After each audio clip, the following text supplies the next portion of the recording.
नमस्कार, स्वागत है आपका जनगण मन जो मेरा यूट्यूब चैनल है और उस पर आपने देखा होगा कि कार्यक्रमों का सिलसिला शुरू हो गया है, ठीक उसी तरह से जैसे मैं बाकी प्लेटफॉर्म्स पर भी करती हूँ और कोशिश यही रहेगी कि इस प्लेटफॉर्म पर भी ऐसी खबरें खबरें उनका एनालिसिस, उनका विश्लेषण, उनसे जुड़े हुए इंटरव्यूज आप तक लेकर आऊं, जो कि देश के लिए जरूरी हैं, आपके लिए जरूरी होगा उनका जानना और खबरों के पीछे क्या है उसके बारे में बताना। खबरें सब करते हैं, किसी ने कोई स्टोरी देख ली उठाकर कोई भी खबर कर देता है, लेकिन खबरों के पीछे की खबर, खबरों के पीछे की समझ, उस चीज को मैं अपने प्लेटफॉर्म पर लेकर आना चाहती हूं। यही एक सपना लेकर इस प्लेटफॉर्म को शुरू किया है। तो एक बार फिर से आपसे गुजारिश करूंगी कि इस प्लेटफॉर्म को आप सब्सक्राइब करिए, आपको कभी मायूसी नहीं होगी और कोशिश यही करूंगी कि जो चीजें आपको बाकी प्लेटफॉर्म्स पर नहीं मिलती हैं उन चीजों को भी आपको इस प्लेटफॉर्म पर मैं दिखाऊं।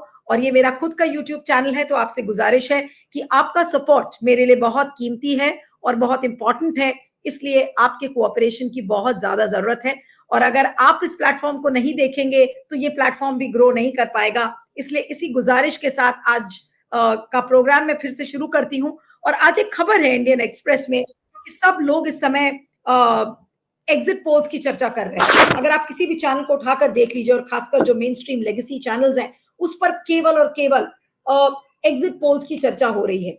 लेकिन आपने देखा कि आज अखबारों के बीच में एक बहुत इंपॉर्टेंट खबर है और मुझे लगा कि एक जर्नलिस्ट होने के नाते इस पर बात करनी बहुत जरूरी है। और वो खबर है इंडियन एक्सप्रेस के पेज नंबर 8 पर छपी हुई खबर।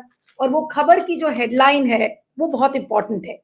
Day after PAC summons Sabi chief, BJP MPs claim move against rules to seek speaker's intervention.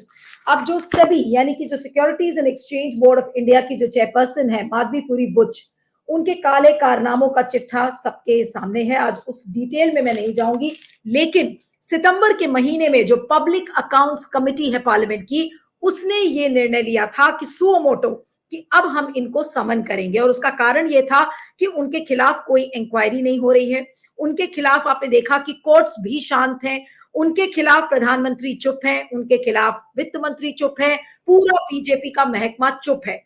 और केवल चुप नहीं है, अब पूरा महकमा उनको बचाने के लिए भी लगा हुआ है। आपको ध्यान होगा कि अभी कुछ ही दिन पहले खबर आई थी कि स्विट्जरलैंड के एक कोर्ट में क्रिमिनल रिकॉर्ड्स में कुछ ऐसे डिटेल्स उन्हीं की कंपनी से और उनसे जुड़े हुए मिले हैं, जहां पर एक और घालमेल उनका नजर आता है।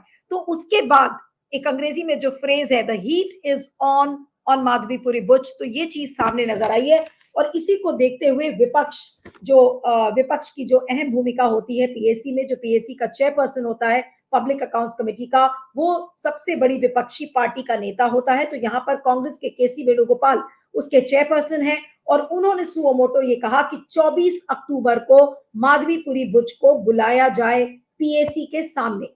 लेकिन जब ये निर्णय लिया गया तो उसके बाद निशिकांत दुबे जो कि बीजेपी के सांसद हैं, उन्होंने एक चिट्ठी स्पीकर जो लोकसभा के हैं ओम बिरला, उनको चिट्ठी लिखी और ये कहा गया कि अगर माधवीपुरी बुच को बुलाया जाएगा तो ये बिल्कुल वही चीज हो गई कि जो देश के आर्थिक स्ट्रक्चर को, जो आर्थिक ढांचा है देश का, उसको आप बिल्कुल ढहा देंगे, उसको डिस्टेबलाइज कर देंगे। इसके अलावा उन्होंने एक चीज और कही है कि कानून इस बात की इजाजत नहीं देता है, जो rules of procedure and conduct of parliament है वो इस बात की इजाजत नहीं देते कि पीएसी द्वारा सेबी के चीफ को समन किया जाए। और उनका जो लॉजिक ये है कि क्योंकि सीएजी ने यानी कि controller and auditor general of India ने अभी तक कोई भी रिपोर्ट सेबी को लेकर फाइल नहीं की है, न सबमिट की है, इसलिए ये रूल्स का उल्लंघन है। और जो रूल बताया गया है वो है रूल 308। अब सवाल ये उठता है कि आप रूल्स बता रहे हैं, कौन व्यक्ति रूल्स बता रहा है? वो है निशिकांत दुबे। निशिकांत दुबे अदानी से कितना क्लोज है इसके बारे में हम पहले जान ही चुके हैं। लेकिन जो रूल्स बताए जा रहे हैं, क्या अब इससे ये साफ होता है कि बीजेपी का पूरा महकमा और अब लोकसभा के जो स्पीकर हैं वो भी अब माधवीपुरी बुच को बचा रहे हैं? क्या उनको मोदी जी ने बोला है बचाने के लिए? क्या अदानी ने बोला है कि भाई पूरा पार्लियामेंट अब इस तरीके से आगे चलेगा कि अब माधवीपुरी बुच को संसद के सामने, जो संसद की पीएसी है उसके सामने हम नहीं आने देंगे? आज इसी सब को लेकर हम चर्चा करते हैं। हमारे बहुत खास मेहमान अरुण अग्रवाल जी, जिनके बारे में मैं आपको बता दूं कि वो वरिष्ठ वकील हैं सुप्रीम कोर्ट के। इसके अलावा वो एक एक्टिविस्ट हैं। हमारे साथ कई चैनल्स पर अरुण जी जुड़ते हैं। और आपको ये भी बता दूं अरुण जी के बारे में कि सभी के 2 फॉर्मर चीफ्स का अपॉइंटमेंट उनको चुनौती दी थी, और इसलिए और सारे इन्वेस्टर्स के केसेस उन्होंने बहुत क्लोजली फॉलो किया है। इसलिए बहुत मेरे लिए एक सौभाग्य की बात है कि अरुण जी भी इस प्लेटफॉर्म से हमारे साथ लगातार जुड़ेंगे। और it's a real honor to have him on this platform as well. Thank you so much Arun ji for joining. और इस खबर पर आने के पहले आपसे 2 शब्द कहूंगी कि बोलिए आप प्लीज मेरे चैनल के लिए भी, क्योंकि आज बहुत सारे दर्शक हमारे चैनल को सब्सक्राइब करेंगे, देखेंगे जब आप इस कार्यक्रम को करेंगे तो। जी देखिए नीलू जी, आपको बहुत बहुत बधाई ये चैनल शुरू करने के लिए, क्योंकि ये आपका अपना चैनल है। तो आप, जैसे आपने कहा कि आपके कोई कंस्ट्रेंट्स नहीं, और जो बात और लोग नहीं रख पाते हैं और कभी कभी उनकी जेन्युइन मजबूरियां भी हो जाती हैं, तो वो आप यहाँ पे खुल के रख पाएंगे और आपकी एक तरह से ये इंडिपेंडेंस होगी। तो हमारी तो आपके लिए बहुत बहुत शुभकामनाएं, और हमें आप जब भी बुलाएंगे, जब भी ये करेंगे, तो मेरा पूरा इस चैनल के लिए सहयोग बना रहेगा। तो थैंक यू आप सर। इसमें तरक्की करिए। May you go far, you have all my blessings. अब आइए मुद्दे के ऊपर। जी जी ये तो मेरा तो सवाल पर आती हूँ कि जो पिन पॉइंटेड कुछ सवाल करेंगे ताकि प्रोग्राम बहुत लंबा ना हो जाए, क्योंकि अभी शुरुआती दौर है तो लोग छोटे और क्रिस्प प्रोग्राम्स देखने की कोशिश करेंगे। इसलिए पहला सवाल सर यही है कि जो निशिकांत दुबे ने लिखा है कि ये इस तरीके का जो जो बुलावा आया है माधवीपुरी बुर्ज का पीएसी द्वारा, वो इकोनॉमी को डिस्टेबलाइज करता है। ये कौन सी इकोनॉमी को डिस्टेबलाइज कर रहा है, और जो रूल्स का उल्लंघन बता रहे हैं, क्या वाकई में वो रूल्स का उल्लंघन है? क्योंकि सीएजी ने इसको लेकर कोई रिपोर्ट नहीं सबमिट की सभी को लेकर। जी देखिए, पहले पहले तो हम लोग ये देखें कि ये निशिकांत दुबे हैं कौन।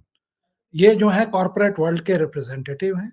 इनका अहम हाथ था महुआ मोइत्रा के पीछे पड़ के उनको हटाने का। और कितने बड़े कॉर्पोरेट वर्ल्ड में है, आप सोचिए कि एक देवघर में एक मेडिकल कॉलेज था, उसको ये हथियाने के आरोप में जो उनके प्रमोटर थे, उन्होंने ये एफआईआर दर्ज करी हुई है, और ये ऑलरेडी दर्ज है, और उसको वो कन्वर्ट करना चाहते हैं इनटू एम्स ऑफ देवघर। तो ये इनका कॉर्पोरेट बैकग्राउंड है, और ये भी खुद एक बहुत बड़ा इंडस्ट्रियलिस्ट बनना चाहते हैं। तो ये पार्लियामेंट में अडानी की आवाज है। ये तो नंबर 1। नंबर 2, वो जो बात कह रहे हैं कि इकोनॉमी डिस्टेबलाइज हो जाएगी, और ये कह रहे हैं, वो बहुत हद तक सही है। इसलिए सही है क्योंकि बहुत ज्यादा पैसा लगता है एक गवर्नमेंट को जो है गिराने में। कम से कम 200-300 करोड़ लगते हैं। कई गवर्नमेंट गिराए गए हैं। ये सारा पैसा कैश में आता है, और ये कहाँ से आता है, वो एक ही उसका स्रोत है, जो कि जहां से कैश जनरेट होता है और ये सब काम होते हैं। तो आज के तारीख में एक जनता का परसेप्शन है कि अडानी इज साइलेंटली फाइनेंसिंग, माने ये क्रोनी कैपिटलिज्म का एक बहुत बड़ा एग्जाम्पल है, अच्छा एग्जाम्पल है, जो कि लोगों को स्टडी करना चाहिए कि क्रोनी कैपिटलिज्म किस हद तक जा सकता है। तो वो लोग परसीव करते हैं कि वो बीजेपी को फाइनेंस कर रहा है। बीजेपी आज पावर में है, तो BJP is the government and government is India. तो अगर जो है Adani, BJP, government, India, A is equal to B is equal to C is equal to D आप लगा लें, तो अगर आप अडानी के पीछे पड़ते हैं तो वाकई इंडिया की इकोनॉमी उनके नजर से, क्योंकि सरकार भी डिस्टेबलाइज हो रही है, बीजेपी का भी पावर जा रहा है, लेकिन इकोनॉमी वगैरह डिस्टेबलाइज कुछ नहीं होगी। इकोनॉमी और स्ट्रांग होगी, क्योंकि शेयर बाजार में जो अडानी का हाइपर इन्फ्लेटेड कम से कम 4 गुना, ये मैं नहीं कह रहा हूं, ये हर इन्वेस्टमेंट करने वाला जो मैनेजर है फंड का, उनसे पूछ लीजिए। और देवाशीष बसु जो सुचित्रा दलाल के हस्बैंड हैं, उन्होंने कई प्रोग्राम कर चुके, कई लेख लिख चुके, और उनका जो है यूट्यूब पर भी है कि इनके शेयर का दाम जो है पी रेशियो 400 से ऊपर है। इसका मतलब कि कम से कम 10 टाइम ज्यादा है। तो अगर वो कम हो जाएगा तो वो पैसा और कहीं लगेगा। और ये कारण इतना ऊंचा है क्योंकि ये बाहर से पैसे लाके अपने शेयर का दाम कंट्रोल करते हैं और उसको उछाल के ऊपर रखते हैं। तो जो उन्होंने कहा, तो ज्यादा शेयर का दाम होता है तो उससे और पैसा बैंक का ले लेते हैं। तो जमीन हमारी देश की, जो जमीन से एयरपोर्ट और पोर्ट बनता है वो सारी अडानी को दी गई, प्राइम लैंड दिया गया। बैंक के जो मेन रिसोर्सेज हैं, लाखों करोड़ रुपए, हजारों करोड़ रुपए इनको दिया गया कि फाइनेंस करके कि तुम इस यहाँ पर ये लगाओ, और शेयर बाजार में वो घपला करके वो दाम को ऊपर रखते हैं और एक के बाद एक कंपनी बनाते हैं, और इसके लिए ये पैसे जो हैं हमारे जो है पॉलिटिकल कंट्रीब्यूशन करते हैं। तो ये एक नियो इंपीरियलिज्म के तो हैं कि बाहर से लोग पैसे लगाते हैं, ये तो नियो नियो इंपीरियलिज्म का बाप है, क्योंकि इंडिया ही में इन्होंने एक ऐसा वो खड़ा कर दिया कि चरम, मतलब कि ये जो नेक्सस है कि उससे ज्यादा ये है। तो अब इनका जो कहना है, जो मैं कुछ दर्शकों के लिए, ये जो अखबार में जो कुछ लाइंस हैं, पूरी खबर नहीं पढ़ूंगी, लेकिन कुछ लाइंस के बारे में मैं आपसे चाहूंगी कि आप खासकर उन लाइंस पर टिप्पणी करें। अब जैसे जो एजेंडा बना है पीएससी का, पीएससी ने इसी फ्राइडे को अपना एजेंडा फाइनलाइज किया, जिसमें कि जो उनका सब्जेक्ट है, agenda stated briefing by audit followed by oral evidence of the representatives of Ministry of Finance, Department of Economic Affairs and Securities and Exchange Board of India on the subject performance review of regulatory body established by Act of Parliament. Ab oral evidence of the representatives of the Ministry of Communications, Department of Telecommunication and Telecom Regulatory Authority of India on the subject performance review of regulatory bodies. अब ये जो subject दिया है, obviously इस subject को का जो ambit है उन्होंने काफी वाइड कर दिया है। इसमें केवल सेबी नहीं है, टेलीकॉम रेगुलेटरी अथॉरिटी है, कम्युनिकेशंस है, सभी को ये सब्जेक्ट अगर पहुंचा है तो इसका मतलब क्या है? मतलब तो साफ यही है कि सेबी की चीफ को ही समन करने की बात हो रही है, या फिर हम ये समझे कि बाकी रेगुलेटरी बॉडीज को भी उनकी भी जांच एक तरीके से होगी। देखिए वो तो जिस हिसाब से कह रहे हैं वो तो टेलीकॉम के भी रेगुलेटरी बॉडी को बुला रहे हैं जी। तो टेलीकॉम रेगुलेटरी बॉडी आज के तारीख में केवल 2 या 3 सेठों को रेगुलेट कर रहा है। एक है जियो, एक है भारती मित्तल का, और एक है वोडाफोन वाला जो बचा हुआ है जिसको वोडाफोन आइडिया बोलते हैं। तो यही 3 लोग तो आजकल ऑपरेट कर रहे हैं, और बीएसएनएल और उसको तो जानबूझ के मार दिया गया। तो जहां तक अब सेबी का सवाल है, तो सेबी, इनका जो कहना है कि इनके अकाउंट्स या वो है ऑडिट नहीं होते, लेकिन ये फाइनेंस मिनिस्ट्री के अंडर में काम करती है, वहां से रेगुलेट होती है। तो अगर फाइनेंस सेक्रेटरी को बुलाया जा सकता है, तो क्या जो फाइनेंस सेक्रेटरी और मिनिस्ट्री अपॉइंट करके एक सेबी को अपॉइंट करते हैं चेयरमैन और मेंबर को, क्या उनको नहीं बुलाया जा सकता? अगर मान ले फॉर सम रीजन ये सोचते हैं कि Madhuri Buch is a holy cow, तो और जो उनके मेम्बरान हैं जिनको भी ये लोग सेलेक्ट करते हैं तो उनको भी बुलाया जा सकता है कि वो आप आवें। लेकिन ये कहना कि हम उनको आप प्रोटेक्शन दीजिए क्योंकि सीएजी इनकी बैलेंस शीट नहीं ऑडिट करती है, तो ये भी सवाल उठता है कि अगर मान लीजिए सेबी के करप्शन के कारण, उनके लैक ऑफ सुपरविजन के कारण देश का हजारों करोड़ रुपए का नुकसान हो रहा है, तो क्या वो अकाउंटेबल नहीं है पब्लिक अकाउंट्स कमेटी के लिए? ये सारा पैसा तो देश को आना चाहिए। तो ये उनका जो कंटेंशन है, ये कहना गलत है। अब आप टेक्निकल एस्पेक्ट पर आइए कि पब्लिक अकाउंट्स कमेटी में चूंकि प्रो रेटा वो हर पार्टी के मेंबरान होते हैं, तो उसमें चेयरमैन तो ऑपोजिशन का होता है, लेकिन जो मेजॉरिटी होती है वो जो है गवर्नमेंट प्लस इट्स एलाइज की होती है।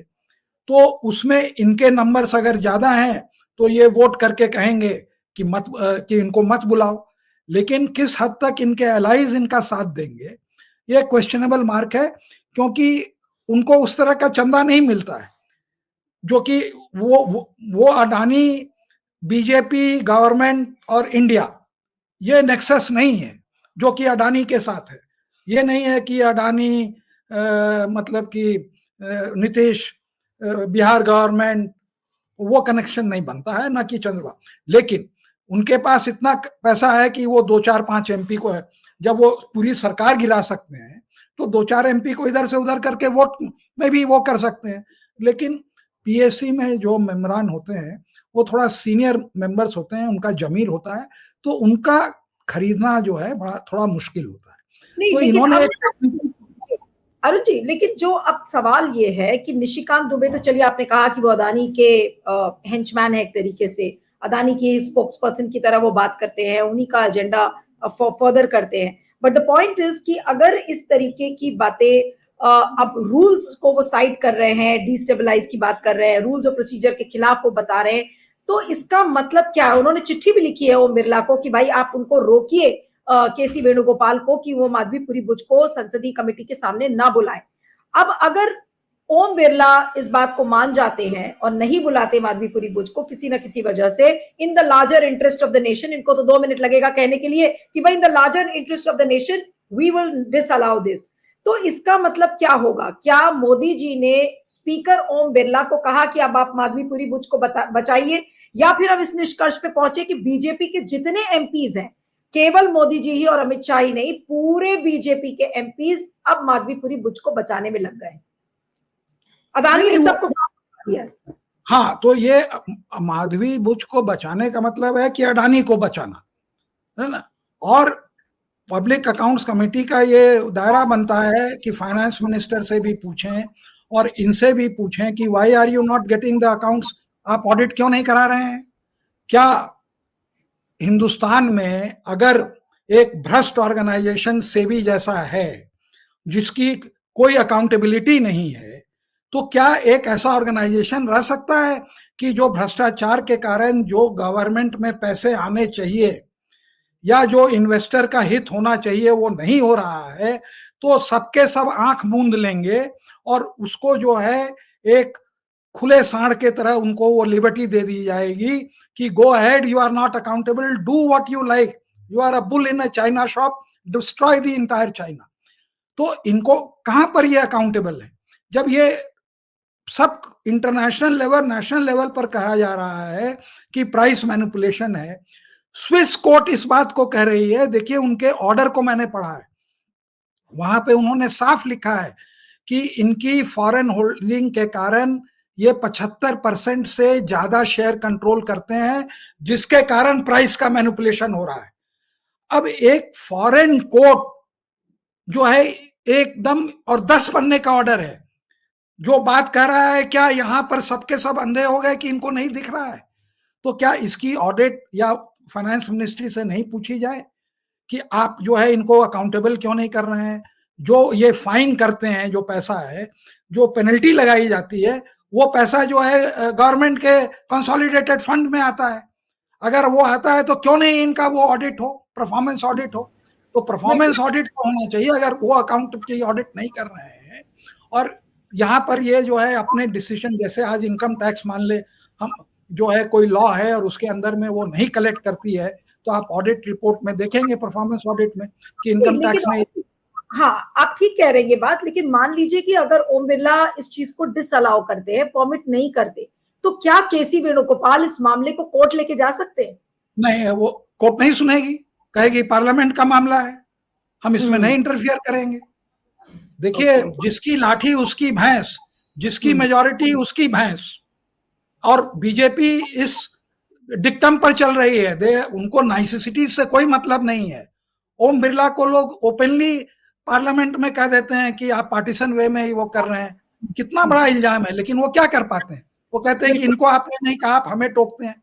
तो ये आप मान के चलिए कि ओम बिरला जो है वही करेंगे जो उनको कहा जाएगा। वो कोई इंडिपेंडेंट सोमनाथ चैटर्जी नहीं है और वो बन भी नहीं सकते, क्योंकि जो सोमनाथ चैटर्जी जैसे स्पीकरों का जो स्टेचर था, वो स्टेचर ये कभी नहीं अटेन करेंगे। तो ये आप मान के चलिए कि पूरा सरकार का तंत्र लग जाएगा कि इसमें इन्वेस्टिगेशन नहीं हो। और बहुत खेद के साथ कहना पड़ता है कि इसमें जो है कोर्ट भी नहीं इंटरवीन करेगी, क्योंकि ये पूरा मामला मेजॉरिटी ऑफ द पार्लियामेंट का है। कोर्ट क्या करेगी? इतने साफ शब्दों में मुझे नहीं लगता कि कोई भी प्लेटफॉर्म पर कोई भी व्यक्ति अरुण जी से ज्यादा इस चीज को इतनी बेबाकी से बोल सके कि कोर्ट्स इंटरवीन नहीं करेंगे माधवीपुरी बुच के मामले में। अब पूरी बातचीत आप लोगों ने सुनी होगी, मैं दर्शकों को ही बोल रही हूँ कि इस पूरे इंटरव्यू को ध्यान से समझिएगा, पढ़िएगा, और अगर कुछ और भी डाउट्स हो तो मैं कोशिश करूं आपको ये दिखाने के लिए कि इंडियन एक्सप्रेस में ये जो 5 कॉलम की जो रिपोर्ट है, आज इस रिपोर्ट को लिज मैथ्यू ने किया है और बहुत अच्छी रिपोर्ट्स उनके द्वारा आती हैं, तो उसको जरूर पढ़िए और समझने की कोशिश करिए कि किस तरीके से पूरा पार्लियामेंट, पूरा पार्लियामेंट मतलब जो बीजेपी का जो महकमा है, बीजेपी के सपोर्टर्स है, बीजेपी के एलाइज है, वो किस तरीके से उनको भी अब एक एजेंडा दे दिया गया है कि अदानी को बचाओ, माधवीपुरी बुच को बचाओ, और जितनी भी जो कॉन्स्टिट्यूशनल कमिटीज हैं जहां पर अकाउंटेबिलिटी फिक्स की जाती है, उन कमिटीज को भी रोको, उन कमिटीज को ये बताओ कि ये कमिटीज भी गलत काम कर रही हैं, अनकॉन्स्टिट्यूशनल काम कर रही हैं। और ठीक उसी तरीके से निशिकांत दुबे ने उन रूल्स का हवाला दे दिया है कि अगर आप माधवीपुरी बुच को इस कमेटी के सामने बुलाएंगे तो you will end up in destabilising the economy. तो इतनी मूर्खतापूर्ण बातें निशिकांत दुबे करते हैं कि मुझे तो ये लगता है कि वो कहां से संसद में आ गए। मोदी जी को भी ये सोचना चाहिए। आज कॉन्स्टिट्यूशन का हवाला जो लोग देते हैं कि भाई कॉन्स्टिट्यूशनल प्रोप्राइटी नहीं है, तो वो कम से कम जाके संविधान की किताबों को पढ़े, सुने और देखे कि क्या है कॉन्स्टिट्यूशनल इम्प्रोप्राइटी। सिर्फ इसलिए कि अदानी ने एक एजेंडा दे दिया कि भाई उनको बचाना है माधवीपुरी बुच को, तो पूरी बीजेपी लग गई उस चीज को बचाने में। तो इस इंटरव्यू को जरूर देखिएगा और इस इंटरव्यू को ज्यादा से ज्यादा शेयर करिएगा। प्लीज सब्सक्राइब करिए मेरे चैनल को जन गण मन 24/7, जिस पर आपके लिए मैं लेकर आऊंगी अब से रोज कार्यक्रम। आप देखेंगे एक नहीं कई कार्यक्रमों को मैं लाने की कोशिश करूंगी, और ऐसे मेहमानों के साथ जिनके साथ विश्वसनीयता जुड़ी है, जो बेबाकी से अपने बातों को रखते हैं, और जिनके मन में ये डर नहीं हो कि अरे मैंने एक सेंटेंस कुछ बोल दिया तो मोदी जी मेरा ये बिगाड़ लेंगे, मैंने एक सेंटेंस ये कह दिया तो मुझे जेल में भेज दिया जाएगा, मैंने एक सेंटेंस बोला तो मेरे खिलाफ यूएपीए का केस लग जाएगा। बिना इस डर के मैं चाहूंगी कि इस प्लेटफॉर्म पर उन सारी चीजों को मैं बेबाकी से रखूं, आप सुने और समझे। और हाथ जोड़ के एक बार फिर से मेरी गुजारिश है कि इस चैनल को जरूर सब्सक्राइब करें और इस वीडियो को वायरल करिएगा। Thank you so much Arun ji, thank you.